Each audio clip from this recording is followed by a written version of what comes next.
Finally Google ने अपना IDE VS code की तरह एआई पावर्ड वो लॉन्च कर दिया है 3 डेज़ अगो और उसके रिज़ल्ट्स बहुत ऑसम है। मतलब जेमिनी 3.0 भी उसी के साथ लॉन्च किया और जैसे ही वो लॉन्च किया 2.5 था मेरे ख़्याल से इससे पहले, और VO 3 भी 3 महीने पहले ही लॉन्च हुआ था।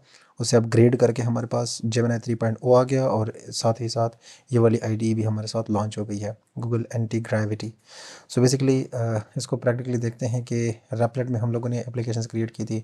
कर्सर मैंने यूज़ की है, ऑसम चीज़ है, ऑसम आईडी है। वहाँ पर एप्लीकेशन इजीली आप क्रिएट कर सकते हो with the help of AI. अगर आपको कुछ भी नहीं आता, जस्ट थोड़े से टर्म्स पता है, रिएक्ट क्या होती है ये, सो बेसिकली आप एक फुली फ्लैश्ड एप्लीकेशन जो है उससे बना सकते हो, थोड़ा सा ट्रिकी। सो बेसिकली इसके डाउनलोड करने का तरीका सिंपल है। यहाँ पर आप इसको इजीली डाउनलोड कर सकते हो। ये एक ज़िप फाइल होती है और इसके यूज़ केसेस की अगर बात करें तो प्रोफेशनल के लिए हमारे पास यहाँ पर पैरेललाइजेशन, लेट सपोज आपके पास डिफरेंट एजेंट्स जो है उसको डिफरेंट काम आप असाइन कर सकते हो and they will not stuck, like they will not depend on one another. Customisation आप कर सकते हो, एक डॉक्स को असाइन करो, एक फ्रंट एंड को असाइन करो, एक बैक एंड को असाइन करो, डिफरेंट एआई एजेंट्स आप असाइन कर सकते हो। और इसके अलावा आप फ्रंट एंड में इसकी अपनी क्रोम एक्सटेंशन आती है, यानी एक तरह का ब्राउज़र फुली फ्लेज्ड आपके पास आ जाता है और आप रियल टाइम में यूएक्स यूआई वहाँ पे इम्प्लीमेंट कर सकते हो, यानी ख़ुद ही वहाँ पर बेस्ट प्रैक्टिसेस अप्लाइड हैं। वो क्रोम एक्सटेंशन अभी तो अर्ली स्टेजेस हैं, बट उम्मीद है कि वक्त के साथ वो अपडेट होता जाएगा, क्योंकि ज़ाहिर बात है गूगल का प्रोडक्ट है और गूगल का क्रोम सारा रिलेटेड चीज़ है, सो उसको एम्बेड करना ईजी हो जाता है। फुल स्टैक के लिए भी यूज़ कर सकते हो, डॉक्यूमेंटेशन के लिए भी यूज़ कर सकते हो। So it's an AI ID. और इसके प्राइसिंग की अगर बात करें तो गूगल अपने यूज़र्स को कभी डिसअपॉइंट नहीं करता। आप यूट्यूब देखें, आप कई सारी प्रोडक्ट्स हैं जो कि कम्प्लीटली फ्री है, तो इस बार भी ये कम्प्लीटली फ्री आपको मिल रहा है। एजेंटिक मॉडल है। अगर हम उसकी बात करें कर्सर की, तो कर्सर हमारे पास पेड है। मेरे ख्याल से 14 डे ट्रायल है, उसके बाद आपको नेक्स्ट ईमेल आईपी टारगेट होती है, यानी नेक्स्ट ईमेल से आप करो भी तो 5 या 6 प्रॉम्प्ट्स के बाद वो आपको लॉक कर देता है, क्योंकि ज़ाहिर बात है वो आईपी आपकी ट्रेस होती है। आप किसी दूसरे कंप्यूटर से दूसरे ईमेल के थ्रू लॉगिन करोगे, सो आपको एप्लीकेशन जो है वो हेल्प आउट करेगा कोडिंग और इन चीज़ों में। मैंने खुद एक एप्लीकेशन बनाई थी उससे जस्ट 2 या 3 आवर्स में, सो उसके बाद वो लॉक हो गया। लेकिन वो बहुत ऑसम चीज़ है, क्योंकि ज़ाहिर बात है वो डिपेंडेंट है कम्प्लीटली एआई मॉडल्स पे। वो चैटजीपीटी को पे कर रहा होता है, वो बाकी एआई मॉडल्स को पे कर रहा होता है, बट इसके अपने एआई मॉडल्स हैं। जेमिनी 3 प्रो का कम्प्लीटली एक्सेस है आपको, क्लाउड सोनेट 4.5 का एक्सेस है, जीपीटी ओपन सोर्स का एक्सेस है आपको, unlimited tab completion, unlimited command request rates और ये सारा कुछ। यहाँ पे अभी इसका मेरे ख्याल से फाइनल नहीं हुआ, सो ये कम्प्लीटली फ्री है अभी तक, अप टिल नाउ। इसके अलावा इसके डाउनलोड करने का तरीका बहुत सिंपल है। यहाँ पे जैसे ये डाउनलोड पे क्लिक करोगे आप विंडो के लिए कर सकते हो, मैकओएस के लिए कर सकते हो। तो यहाँ पे मैंने एक्जी फाइल जो है वो इंस्टॉल की है और यहाँ पर आप आई एक्सेप्ट एग्रीमेंट मैंने किया हुआ है, so that's why I can leave it. आप कर सकते हो। सो बेसिकली इसका यूआई अगर हम ओपन करते हैं, एंटी ग्रेविटी, मैं ये कम्प्लीटली आप पे छोड़ता हूँ क्योंकि it's simple, just click click click और आपके पास ये वाली ऐप जो है, ये वाली आईडीई जो है वीएस कोड की तरह ये इंस्टॉल हो जाएगी। The UI is similar to VS code की तरह। यहाँ पे आपको डिफरेंट एक्सटेंशन मिल रहे हैं, यहाँ पे आपको जो डिफरेंट वर्क फ्लोज है वो नज़र आ रहे हैं। यहाँ पे इसके अंदर ये जो ब्राउज़र की एक्सटेंशन है ये प्लस है, जिस तरह मैंने आपको कहा as a front end developer ये आपको काफ़ी हेल्प आउट करेगा। यहाँ पे अभी ये इनिशियल स्टेजेस में है, तो यहाँ पे ये इंस्टॉल कर सकते हो आप और ये कम्प्लीटली डेवलपर एक्सपीरियंस आपका अच्छा हो जाएगा इससे। यहाँ पर ये इसके अंदर आता है, आप इसको इंस्टॉल कर सकते हो इजीली। और आप अपने कोड के अंदर अगर फ्रंट एंड एप्लीकेशन बना रहे हो तो वो रियल टाइम में इसके अंदर जो यूएक्स यूआई रिस्पॉन्सिवनेस बाकी सारी जो रिलेटेड टास्क्स हैं वो आप यहाँ पे मैनेज कर सकते हो। अच्छा, इसका जो प्लस पॉइंट है वो ये है कि यहाँ पर ओपन एजेंट मैनेजर कर सकते हो। अब एजेंट मैनेजर क्या चीज़ है, यहाँ पर मैंने मेरे ख्याल से एक एप्लीकेशन क्रिएट की थी कुछ देर पहले, सो वो कुछ यूँ थी जस्ट प्रैक्टिस के लिए। तो यहाँ पर ये एक डैशबोर्ड है एजेंट्स का। यहाँ पे आप डिफरेंट एजेंट्स असाइन कर सकते हो। लेट सपोज डॉक्यूमेंटेशन आप किसी चीज़ की कर रहे हो, एक एजेंट उसको असाइन किया, किसी और चीज़ पे काम कर रहे हो उसको कोई दूसरा एजेंट असाइन किया। सो ये पॉसिबल है। और यहाँ पर पेंडिंग मेरे पास कुछ भी नहीं है, सो इसको करता हूँ मैं क्लोज़। और यहाँ पर आपके पास मैं जस्ट एक फ़ोल्डर ओपन करता हूँ लेट्स सपोज़ कंपनी में हम इसी तरह ही करते हैं कि हमारे पास एक रिपॉजिटरी होती है, उस पे ही काम करते हैं हम। सो मैं यहाँ से ओपन करता हूँ अपना प्रोजेक्ट और यूज़र में जाऊँगा मैं, यहाँ पर एडमिन के अंदर हमारे पास और यहाँ पर हमारे पास ये वाली फ़ोल्डर जो है ये खुल जाएगी और इसी में ही मैंने चेंजेस की थी बेसिकली। अब मैं इसको ये बोल सकता हूँ, ये मेरे ख्याल से लोड हो रहा है फॉर बेस्ट परफॉर्मेंस। तो यहाँ पर ये एप्लीकेशन है और इसको मैं लेट्स सपोज़ आप कंपनी में काम कर रहे हो और एक टास्क है, लेट्स सपोज़ एक फ़ाइल है, उसके अंदर और फाइल, उसके अंदर और फाइल है। सो आप क्या कर सकते हो, आप इसको बता के कह सकते हो कि इसका मुझे फ़्लो बताएं कि ये प्रोजेक्ट है किस बारे में, इसमें क्या क्या चीज़ यूज़ हुई है, इसमें कौन कौन से पैकेजेस यूज़ हुए हैं। सो ये यहाँ पे प्लानिंग दे के ये प्लानिंग फास्ट और जेमिनी 3 प्रो आपको कम्प्लीटली फ्री एक्सेस है जो कि अभी लॉन्च हुआ है।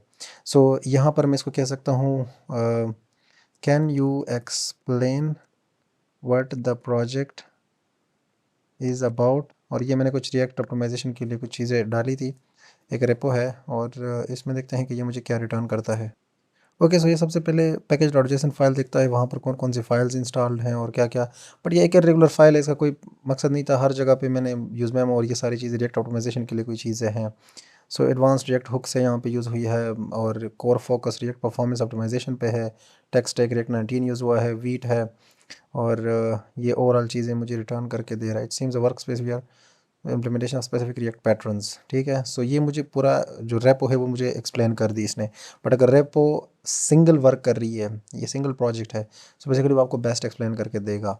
अब मैं कुछ चेंज कर रहा हूँ यहाँ पे, मैं इसको कहता हूँ कि can you implement the calculator functionality in this app. So देखते हैं कि ये फेल होता है या ये हमें कैलकुलेटर एक कम्प्लीटली न्यू फीचर है एक तरह का कह लें कि ये इसमें फेल होता है या ये हमें वो फीचर क्रिएट करके देता है एग्जिस्टिंग रेपो के अंदर। ओके, सो ये कुछ भी जनरेट करने से पहले आपको इम्प्लीमेंटेशन प्लान दे देता है कि यार ये फंक्शनलिटी आपको चाहिए, कैलकुलेटर है, कैलकुलेटर डॉट जेएसएक्स है और ये सारा कुछ। इसके अलावा मॉडिफाई ऐप डॉट जेएसएक्स के अंदर मैं ये चीज़ डाल दूंगा, ये सारा कुछ। तो ये फ्लो तो एज अ डेवलपर आपको पता होता है। सो मैं जैसे ही प्रोसीड पे क्लिक करूँगा ये अगेन शुरू हो जाता है और अपनी फंक्शनलिटी जो मैंने बताई होती है वो एम्बेड करने लग जाता है। ओके, सो ये इन इम्प्लीमेंटेशन को एज अ प्रॉम्प्ट लेके यहाँ पर आपके पास चेंजेस करता है और इसने यहाँ पर कैलकुलेटर डॉट जेएसएक्स के नाम से ये वाली फ़ाइल जो है इंटीग्रेट की है यहाँ पर कैलकुलेटर डॉट सीएसएस के अंदर। अब इसका कोई प्रॉपर फ्रेमवर्क वाइज कोई वे नहीं है, कोई ऑप्टिमाइज्ड वे नहीं है। सो दैट्स वाई इसने इरेगुलर यहाँ पे सीएसएस डाल दी। अगर प्रॉपर्ली ग्लोबली आपने सीएसएस मैनेज की है तो वो इस तरह गन नहीं मारता कि यहाँ पर सीएसएस की फ़ाइल क्रिएट करे हर चीज़ के लिए। कैलकुलेटर यहाँ पर बेसिकली अगर कोई स्पेसिफिक पैकेज आपने यूज़ किया है तो वो वही यूज़ करेगा। सो बेसिकली इसको देखते हैं एक दफ़ा। मैं एक्सेप्ट ऑल करूँगा और ये चेंजेस जो है ये मेरे एप्लीकेशन के अंदर अभी आई है। अभी एप्लीकेशन को रन करते हैं। आई डोंट नो इसने क्यों रन नहीं किया। सो npm रन ड्यू क्योंकि वेट के थ्रू मैंने किया हुआ है। सो इसको एक दफ़ा रिव्यू करते हैं कि ये मेरे पास वो चेंजेस यहाँ पे रिफ्लेक्ट हुए या नहीं। सो ये कैलकुलेटर हमारे पास आ चुका है, ठीक हो गया। अब कैलकुलेटर तो बहुत ऑसम है, यूआई इसकी बहुत ऑसम है। इसने जस्ट मेरे ख्याल से वैनिला सीएसएस ही यूज़ की है। सो इसकी टेस्टिंग करते हैं। यहाँ पे 7 multiplied by 2 is 14। So it's working. यहाँ पे अगर मैं इसको कैंसिल करूँ, यहाँ पे 8 मल्टीप्लाइड बाई 40, ये मेरे पास 320 आ रहा है और यहाँ पर मतलब टेस्टिंग अच्छी है। So it's a fully fledged. हमारे पास एक कैलकुलेटर है और इसने मुझे जेमिनी 3.0 का यूज़ करके एक फुली फ्लेज्ड कैलकुलेटर यूज़ किया। तो ये तो आपका एग्जिस्टिंग रेपो है। लेट्स सपोज आपका ये वाला रेपो है, ये इंपोर्ट किया और उसके अंदर कोई नई चीज़ एम्बेड कर दी। सो इट्स ओके, ये उसके अंदर वेल एंड गुड परफॉर्म कर रहा है। सो फुली फ्लेज्ड फ्रॉम स्क्रैच एक एप्लीकेशन बनाते हैं कि वहाँ पर कैसे वो फेल होता है या वहाँ पर भी वो काम कर सकता है। ओके, सो यहाँ पर मैं जाऊँगा ओपन फोल्डर पे और ओपन फोल्डर में यहाँ पर एक न्यू फोल्डर क्रिएट करूँगा जस्ट एंटी ग्रेविटी डेमो के नाम से और इसको मैं यहाँ पर ओपन करूँगा। सो ये मेरे ख्याल से अगेन यूआई ओपन हो गई। यस, आई ट्रस्ट दिया तो एग्जैक्टली वीएस कोड की तरह अगर आप वीएस कोड के साथ यूज़ टू हैं। सो ये I think same kind of UI है, इतना डिफरेंस नहीं है इसमें। सो यहाँ पर आ जाते हैं और इसको ये लोड हो रहा है अभी। सो यहाँ पर जस्ट वही कैलकुलेटर वाला एप्लीकेशन फ्रॉम स्क्रैच बनाते हैं यूजिंग रिएक्ट, और इसको जस्ट एक सिंपल प्रॉम्प्ट देंगे। जितना आपका प्रॉम्प्ट एक्यूरेट होगा उतनी इसकी रिस्पॉन्स अच्छी होगी।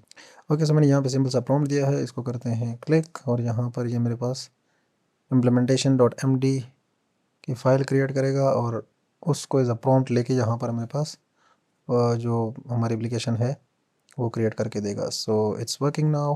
सो यहाँ पर install react app with vite, material UI installation, implementation plan, और ये सारा कुछ, ये जस्ट टास्क है। ओके, सो यहाँ पर जैसे हम रिएक्ट के थ्रू करते हैं वीएट के थ्रू, तो एग्जैक्टली इसको एक्सेप्ट करूँगा और ये कमांड चल जाएगी, यहाँ पर मेरे साथ चेंजेस आ जाएगी। Okay, so based on task 1 यहाँ पे इम्प्लीमेंटेशन प्लान रेडी हो गया, और ये ओवरऑल इम्प्लीमेंटेशन है इसकी। और यहाँ पर इसके बेस पे मैं जैसे प्रोसीड पे क्लिक करूँगा ये जनरेट करके देगा। Okay, so it has successfully created. और ऐप के पैकेज ऑर्गेनाइजेशन के अंदर अगर हम जाएँ तो यहाँ पर इमोशंस रिएक्ट, और मेरे पास रिएक्ट की डिपेंडेंसीज ने इंस्टॉल नहीं की, सो ये लिटरली मेरे ख्याल से पहले से ये इंस्टॉल कर रहा है और पता नहीं क्या कर रहा है। सो पहले तो वीट इंस्टॉल करना था, उसके बाद ये चीज़ इंस्टॉल करनी थी, पता नहीं ये कैसे काम कर रहा है। सो देखते हैं, क्योंकि ज़ाहिर बात है मैं ये इंस्टॉल भी कर सकता था, बट मैंने इसलिए इंस्टॉल नहीं की कि इसकी देखे परफॉर्मेंस की ये वर्क करता है या नहीं।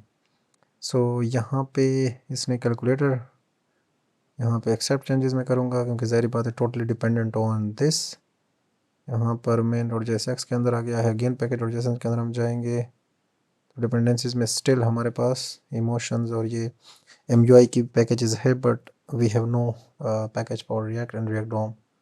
अब इधर आते हैं डॉट जेएसएक्स के अंदर, यहाँ पर इसने एमयूआई को सक्सेसफुल इंपोर्ट किया है, इसको भी एक्सेप्ट करते हैं और देखते हैं कि ये कैसे वर्क करता है। वेट करते हैं थोड़ा सा। Okay, so after a long wait ये मुझे कह रहा है कि I have finish creating calculator app React Material UI, you can run it using npm run dev, check the work through detail। So npm run dev अगर मैं command चलाऊँ, so okay इसने रन कर दिया। अब देखते हैं कि ये रिएक्ट और रिएक्ट होम के बगैर चलता है या नहीं। नहीं चलेगा भाई। व्हाट, ये कैसे चल रहा है? मैं अगेन जाऊंगा यहाँ पे पैकेज डॉट जेसन के अंदर, ये क्या हो रहा है यार? डिपेंडेंसी के अंदर है ही नहीं रिएक्ट रिएक्ट डॉम। यहाँ पे देखते हैं, वही यहाँ पे इंस्टॉल किया है। सो यहाँ पे थोड़ा सा गंद मारा है, यहाँ पे नहीं होना चाहिए था ये डिपेंडेंसीज वर्ड लेवल लगो यहाँ पे होनी चाहिए थी, और जैसे हम npm इंस्टॉल करें सो बेसिकली वो इंस्टॉल हो जाती है automatically. So the app is overall good. अगर हम यहाँ पे जाएं, इसको अगेन से टेस्ट करते हैं। मैं करूँगा -6, ये 2 प्रिंट करता है, यहाँ पर डिलीट करूँगा। 4 मल्टीप्लाइड बाई 8, ये मेरे साथ प्रिंट कर रहा है 32 को। डिलीट करूँगा, कैंसिल वाली फंक्शनलिटी भी वर्क कर रही है। 0.3 मल्टीप्लाइड बाई 0.9, सही मेरे पास 0.27 प्रिंट कर रहा है। So the functionality is overall good, function wise अच्छा है, यूआई बहुत अच्छी प्रोवाइड की है इसने। अब I don't know light and dark mode इस पर इम्प्लीमेंटेड है या नहीं है। सो अगर मैं इसको कहूँ कि implement light and dark theme using toggle, basically light and dark mode भी हमें चाहिए, तो वो देखते हैं कि वो कैसे परफॉर्म करता है या नहीं। सो वेट फॉर इट। ओके, सो ये जब भी नेक्स्ट फीचर्स या नेक्स्ट कोई फंक्शनलिटी एम्बेड करना चाहता है तो ये यहाँ पे भी अपडेट करता है इम्प्लीमेंटेशन प्लान में, और ये एज अ प्रॉम्प्ट जाता है अगेन यहाँ पे, तो जो चीज़ें डन है वो उसको निकाल के बाकी सारी चीज़ें इम्प्लीमेंट करवाता है। Okay, so I will accept all the changes, और यहाँ पे ऑलरेडी ये रिलोडेड है। वीट का यही फ़ायदा है कि ये ऑटोमेटिकली रिलोड हो जाता है। यहाँ पे आते हैं, बटन तो ऐड हुआ है, इसको चेक करते हैं कि ये टॉगल करता है कि नहीं। वाह awesome. So light and dark mode implemented. यहाँ पे कोई चीज़ टाइप करते हैं, यहाँ पे देख, यहाँ पे इम्प्लीमेंट नहीं हुआ। सो ये खुद आप कर सकते हैं एज डेवलपर। ज़ाहिर बात है इतना एक्यूरेट नहीं होगा, भी इनिशियल स्टेजेस है। So I will give 9/10 to Antigravity. Cursor बहुत अच्छा है, बट वो पेड है, $20 इज़ टू मच, और ये कम्प्लीटली फ्री होके आपको ये चीज़ें प्रोवाइड करता है। VS कोड में भी एग्जैक्टली इसी तरह की चीज़ होती है, बट VS कोड को 5/10 ओके, क्योंकि यहाँ पे एजेंट आप यहाँ पे यूज़ कर सकते हो अपने एप्लीकेशन के अंदर, प्लान कुछ भी कर सकते हो, but it's not too good like anti gravity. और इसके अभी इनिशियल स्टेजेस है, इनिशियल स्टेजेस पे इतना बेस्ट परफॉर्म कर रहा है, सो जस्ट इमेजिन थोड़ा सा ये मेच्योर होके ये ऑटोमेटिकली आपके काम आ सकता है. So I am switching myself to Antigravity from Cursor. What about you? So I hope you people like the video, and if you like, please like, comment and share the video. Thank you.